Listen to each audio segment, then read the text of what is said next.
અમદાવાદ અયોધ્યા વચ્ચે પ્રથમ ફ્લાઇટનો આજથી પ્રારંભ થયો છે।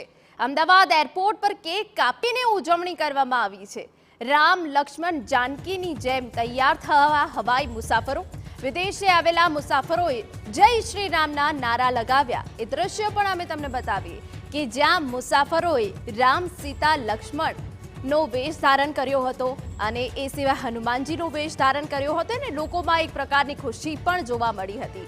જ્યારે પ્રાણ પ્રતિષ્ઠા મહોત્સવ યોજાશે ત્યારે પ્રવાસીઓનો ભારે ધસારો જોવા મળશે અને તે વચ્ચે પ્રવાસીઓની સુવિધામાં વધારો થયો છે અને અમદાવાદ અયોધ્યા વચ્ચે પ્રથમ ફ્લાઇટનો આજથી પ્રારંભ થયો છે અને એ સિવાય પ્રવાસીઓએ ખુશી વ્યક્ત કરી હતી। અમદાવાદ એરપોર્ટ પર કેક કાપીને ઉજવણી કરવામાં આવી હતી અને એ સિવાય એ સીધા દ્રશ્યો અમે તમને બતાવી રહ્યા છે કે જ્યાં સૌ કોઈ પ્રાણ પ્રતિષ્ઠા મહોત્સવની રાહ જોઈ રહ્યા છે એ વચ્ચે અયોધ્યા માટે અમદાવાદથી ફ્લાઇટની શરૂઆત થઈ છે। લોકોની આંખોમાં ખુશી જોવા મળી રહી છે ત્યારે આ ખુશીમાં બેવડો વધારો કરવા માટે રામ લક્ષ્મણ જાનકીની જેમ હવાઈ મુસાફરો તૈયાર થયા હતા અને વિદેશથી આવેલા મુસાફરોએ પણ જય શ્રી રામના નારા લગાવ્યા હતા।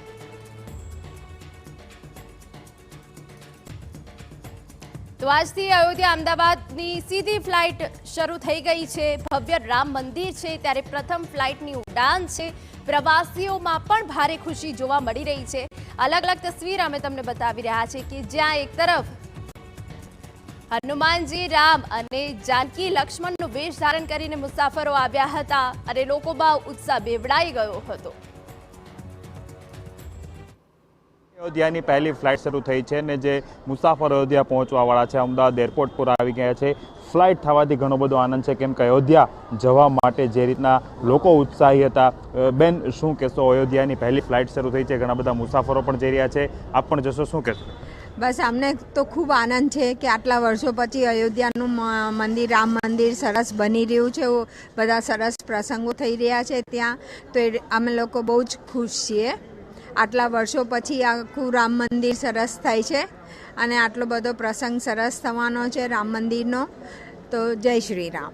બેન, આપ શું કહેશો? આટલા વર્ષો પછી જે રીતે મંદિર બન્યું છે, જે આપણા રામ ભગવાનનું મંદિર બનવાનું છે એની માટે અમે ખૂબ જ ખુશ થઈ રહ્યા છે અને ત્યાં જઈને અમને પણ દર્શનનો સરસ લાભ મળશે। ખરેખર મોદીએ ખરેખર બહુ સરસ કામ કર્યું છે કે આપણી જૂની સંસ્કૃતિ પાછી ડેવલપ કરી છે। બિલકુલ, જે રીતે આજથી ફ્લાઇટ શરૂ થઈ છે ને તેને જ લઈ અને લોકો પણ પહેલી ફ્લાઇટમાં જવા માટે આતુર છે। જે રીતના મુસાફરો પહોંચી રહ્યા છે, 9 વાગ્યાની પહેલી ફ્લાઇટ હતી અને અહીંથી જે લોકો છે, રામ ભક્તો છે, તે બિલકુલ અયોધ્યા જશે અને પોતાને એક ધન્ય માને છે કેમ કે અમદાવાદથી જે પહેલી ફ્લાઇટ શરૂ થઈ રહી છે અને જે રીતે રામ ભગવાનનું મંદિર આટલા વર્ષો પછી બની રહ્યું છે તેઓ પોતાની જાતને ધન્ય અનુભવે છે કેમ કે તેઓ આજે અહીંયા પહોંચશે અને દર્શન કરશે। કેમેરા પર્સન તોસીફ મલિક સાથે હરીન માત્રાવાડિયા, TV9 અમદાવાદ।